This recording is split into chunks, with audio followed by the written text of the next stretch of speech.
সুস্বাগতম। বীরভূম, বাঁকুড়া, বর্ধমান ও হুগলি জেলা মিলে প্রাচীন রাঢ় ভূমি। বাঁকুড়ার আদিকবি বড়ু চণ্ডীদাস তার শ্রীকৃষ্ণ কীর্তনে রাঢ়ের সাহিত্যকীর্তির স্তম্ভ নির্মাণ করেছেন।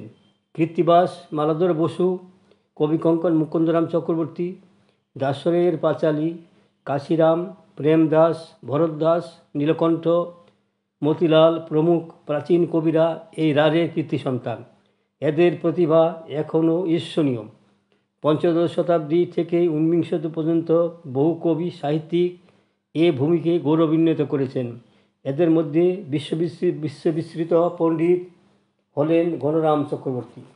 গণরাম চক্রবর্তী মধ্যযুগে বাংলা সাহিত্য মঙ্গল কাব্যের ধর্মমঙ্গল শাখার অন্যতম কবি। তার সর্ববৃহৎ ধর্মমঙ্গল কাব্যটি 1711 খ্রিস্টাব্দে রচনা করেন। ধর্মমঙ্গল কাব্যের সর্বশ্রেষ্ঠ কবি গণরাম। তিনি অষ্টাদশ শতাব্দীর কবি। রাঢ় বঙ্গের লৌকিক দেবতা ধর্মঠাকুর। তার পূজা প্রচার ও ভক্ত মাহাত্ম্য নিয়ে তিনি তার বিশাল কাব্যগ্রন্থটি রচনা করেন। এই রাঢ় বঙ্গের সর্বশ্রেষ্ঠ কবিকে নিয়ে ইউটিউবে সাহিত্যের নবদিগন্ত চ্যানেলে আজকের ভিডিওটি হলো মঙ্গল কাব্যের রচয়িতা গণরাম চক্রবর্তী, গ্রন্থনায় রবীন্দ্র কুমার চক্রবর্তী। কবি গণরাম পূর্ব বর্ধমান জেলার খণ্ডকোষ থানার অন্তর্গত কৃষ্ণপুর কুকুরা গ্রামে ব্রাহ্মণ বংশে 1669 খ্রিস্টাব্দে জন্মগ্রহণ করেন। পিতার নাম গৌরকান্ত এবং মাতার নাম সীতা দেবী। রামপট্টি গ্রামের ভট্টাচার্য মহাশয়ের চতুষ্পাঠীতে সংস্কৃত শিক্ষা নেন। ছাত্রাবস্থায় কবিতা রচনার জন্য গুরু তাকে কবিরত্ন উপাধিতে ভূষিত করেন।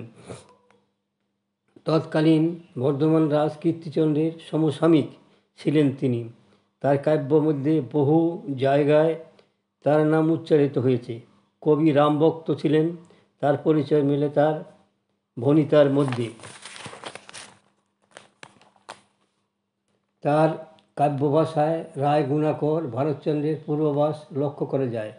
গণরামের কাব্যের আর একটি গুরুত্বপূর্ণ বৈশিষ্ট্য সে সময়ের সমাজে হিন্দু মুসলিম সম্প্রীতিকে লিপিবদ্ধ করার মধ্যে রয়েছে। ধর্মমঙ্গলে হিন্দু মুসলমানের মধ্যে একটা সম্প্রীতি ছিল। তারা একটা রুটি হলো ভাগ করে দুইজনে খেতেন। গরিব মুসলমানের কাছেও ধর্মদেবতা সে সময় ক্রমশ আরাধ্য হয়ে উঠেছিল। সুগায়ক ও কবি গণরাম চক্রবর্তী রচিত একটি সত্যনারায়ণ পাঁচালী আছে। বাংলা সাহিত্যের ইতিহাসে আর্য অনার্য সংস্কৃতির মিলনে দেবদেবীকে কেন্দ্র করে যে আখ্যান রচিত হয়েছে তাকে বলা হয় মঙ্গল কাব্য। এই মঙ্গল কাব্য মূলত তিনটি ভাগে বিভক্ত। যেমন প্রথম হলো পঞ্চদশ শতাব্দীতে রচিত মনসামঙ্গল কাব্য ও ষোড়শ শতাব্দীতে রচিত চণ্ডীমঙ্গল কাব্য, অষ্টাদশ শতাব্দীতে রচিত ধর্মমঙ্গল কাব্য। এই ধর্মমঙ্গল কাব্যের সর্বশ্রেষ্ঠ কবি হলেন গণরাম চক্রবর্তী, কারণ তার লেখাটি প্রথম ছাপাখানা থেকে প্রকাশিত হয়েছিল। কবি গণরাম চক্রবর্তী মঙ্গল কাব্যের সংস্করণে রামায়ণ এবং ভাগবতের অনেক ঘটনাও বর্ণিত হয়েছে। ধর্মমঙ্গলের দুটি প্রধান কাহিনী অর্থাৎ হরিশ্চন্দ্র এবং লাউসেনের কাহিনী 24টি পাড়াতে বর্ণিত হয়েছে, যা তার কবিতায় আরও 9147টি শ্লোকে বিভক্ত। গণরাম মহাকাব্যের কবি, তাই তার কাব্যে বিচিত্র ঘটনা ও চরিত্রের ভিড়। যেন স্বর্গমর্ত্য পাতালের বর্ণনায় তিনি উদ্দাম, তার কাব্যে বিচিত্র রসের উপস্থাপনা, নানা যুদ্ধ বিগ্রহের কথা। তবু তার কাব্যে লোক ঐতিহ্যের নানা সূত্র বর্তমান। মঙ্গল কাব্য মাত্রেই লৌকিক কাব্য, জনতা সেবা কাব্য। প্রায় প্রতিটিতেই জনগণের জীবন ও সমাজের বিচিত্র বিবিধ কথা। মূল দেবতাটি লৌকিক, তিনি ধর্মঠাকুর। তার উপাসক বা পূজারীগণ নিতান্ত সাধারণ লোক। তারা রাঢ়ের ডোম, বাগদি, বাইতি প্রভৃতি উপেক্ষিত সম্প্রদায়।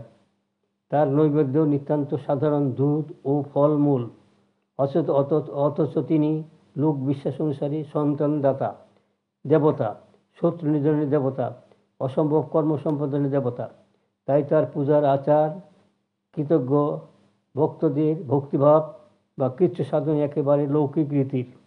তাই তার নামাঙ্কিত কাব্যটির মধ্যে লোক সংস্কৃতি বা লোক ঐতিহ্যের এত বেশি উপাদান পাওয়া যায় যে তা বড় বিস্ময়ে বলে মনে হয়। গণরাম মহাপণ্ডিত কবি, বর্ধমান রাজার আদরপুষ্ট কবি, মহাকাব্যের আদর্শ অনুসরণকারী মহাকবি, অথচ তিনি যেন তার কাব্য লোক সংস্কৃতির অসংখ্য উপাদান থরে থরে বিছিয়ে দিয়েছেন।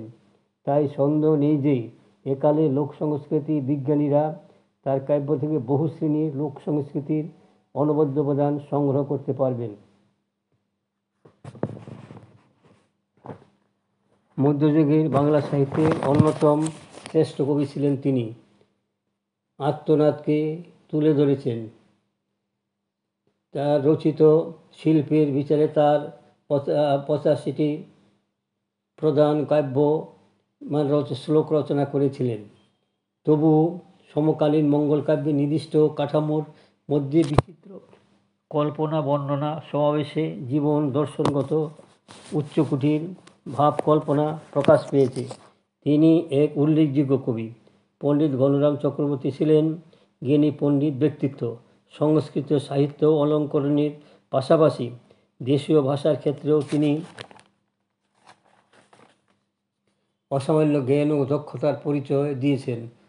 তার এই জ্ঞান ও ধর্মমঙ্গল কাব্যে তা প্রতিফলিত হয়েছে।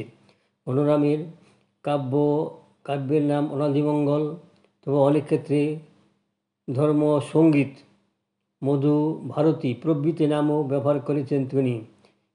মঙ্গল কাব্যের রাজদেশের নিম্ন শ্রেণীর জাতিদের চরিত্রের স্পষ্ট ছাপ রয়েছে।